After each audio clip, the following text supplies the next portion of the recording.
Good afternoon and welcome back to another episode. In today's video, I will be discussing the Adelaide Crows and I'll be listing 3 premiums, 3 mid-prices and 3 rookies that we should be considering in the upcoming season. It's a little bit of a news segment here. I'll see how the viewers respond to this video and I'll continue to do other teams as well. But for now, we'll just start off with Adelaide at the moment and we'll begin with the premiums. My number 1 premium from the Adelaide Crows this year that we should be considering is Matt Crouch. So Crouchy has been in my Supercoach side once in the past 3 or 4 years. He is a little frustrating to own, but he's an interesting one this year. He comes in at 594,700 and he's only in 2% of teams at this current time. So Crouchy is a genuine ball magnet. He averages probably around 33 disposals a year, but what is the most frustrating with him is it takes him a lot to score 100 points. For instance, he'll have 35 disposals and he will only score 95 or 103 or something like that. And that was pretty evident in 2019. So if we just go have a look at a few of his statistics here. In round 13 against Richmond, he had 35 disposals and only scored 91 points. A couple weeks later, he had 36 against the Gold Coast Suns, hit the scoreboard with 1 goal and failed to score the ton. He finished on 98 points. In round 7 against Fremantle, he had 39 touches and scored 97. So the main reason for that is he isn't particularly damaging by foot and he wins a lot of uncontested ball and he occasionally turns it over a little too much, even though he's quite reliable by foot and he is one of the better field kicks at the Crows. And he finished that year in round 23 against the Dogs with a mammoth 47 disposals and 1 goal, but he only scored 134 points. Now, if someone like Lachie Neale had 47 touches and kicked a goal, that's 190 game for Neale. He's more damaging with his possessions. So in 2017, he averaged 110, which was his highest in his career. He was unable to back that up in 2018 and 2019 and posted averages below 104 for both of those years. But he bounced back in 2020 with an average of 111. After his round 1 score of 68, in the following 15 matches, 11 of them were over 100 points, with his largest coming in round 15 and 16 when he scored 162 and 148 respectively. So besides that 67 in round 1, his next 4 lowest scores were in the 80s or 90s. So he had 3 in the 90s and 1 in the 80s. So that's pretty good. If he can stay injury free, he'll be the prime midfielder at the Crows this year and he may well even finish within the top 10 of Supercoach midfielders this year. And at 2% ownership, he's a great point of difference. Next up is my favourite player at the Crows, Piggy Laird.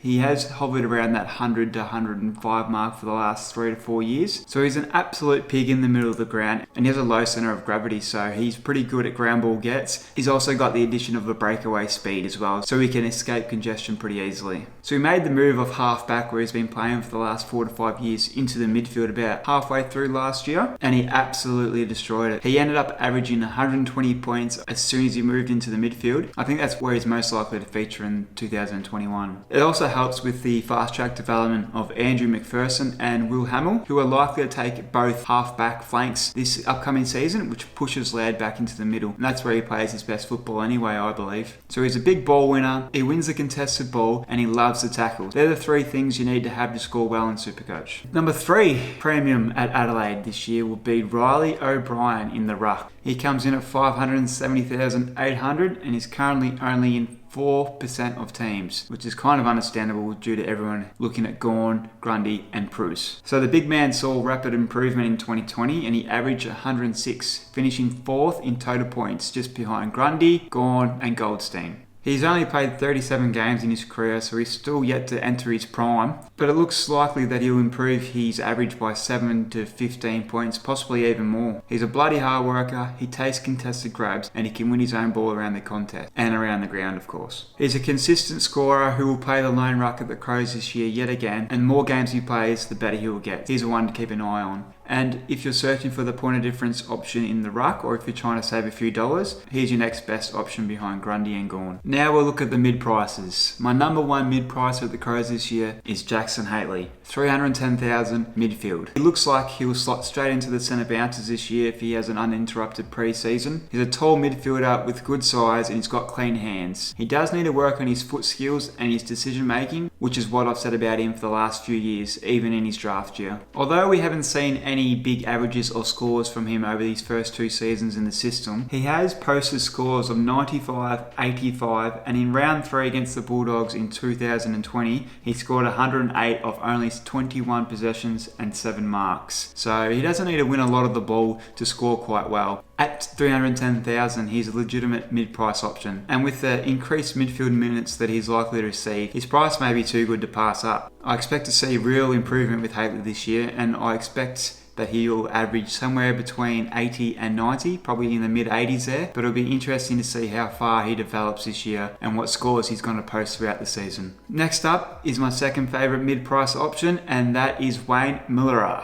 So he's a very talented player who has had problems with injuries over the past few seasons. And he comes in at 312,000 and he's a defensive option. He spent most of his career playing off half-back, but just recently he's been training with the midfield group throughout January, and he's wanting to increase his midfield minutes, and that's where he expects to play his best football for the remainder of his career. So he has been compared to the likes of Andrew McLeod, which is a fair comparison. He's very talented, skillful, he's got poise, and he's got good execution by foot. He's shown potential that he can be a relevant Supercoach player, where back in 2018 he finished the season averaging 80, which isn't too bad for a defensive option, and at only 23 years of age, there is definitely lots of room for improvement.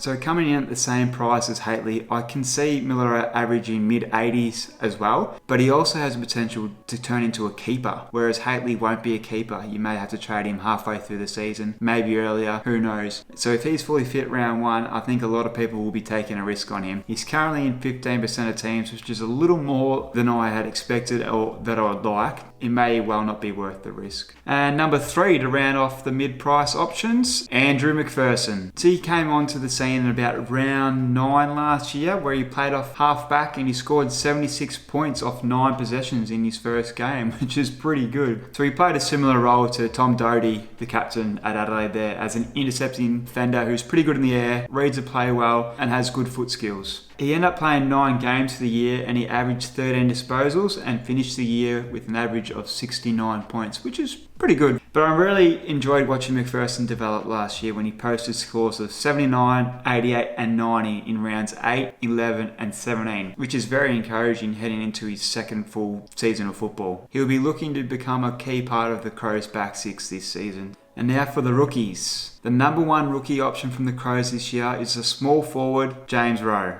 He's 117,300 and is in 42% of teams, so a lot of fantasy owners believe that he will play pretty early on. He's a proud South Australian who was selected with pick 38 in the 2020 draft. He's a lively small forward. He's booted 82 goals in 34 SANFL games, and he was the joint winner of the goal-kicking Ken Farmer medal in 2020, which is a fair accomplishment for a young player. He also led the league in ground ball gets inside forward 50, and he was 3rd in goal assists as well, which also implies that he's smart, he knows where his teammates are, and he's unselfish as well. The 21-year-old is the most likely Crow to debut early on in 2021. Alright, the second option here, I have 2 players. I can't split them at the moment. They are Luke Pedlar and Sam Berry. So Pedlar was a pretty big bolter on draft night, going at pick 11. He's had some injury worries over the last couple of years, but he had a very good start to the 2020 season. That was enough for him to rise up the draft boards in 2020. He's big-bodied, tough, and he's a strong midfielder who can push forward and hit the scoreboard as well. He's another local boy from Adelaide, and it wouldn't surprise me if he got some early game time. Berry is also another one to look at. He's been catching the eye of his coaches and his peers so far throughout the pre-season. He was selected with pick 28 in the draft, and he is a contested ball-winning beast. In one NAB League game, he had 20 disposals,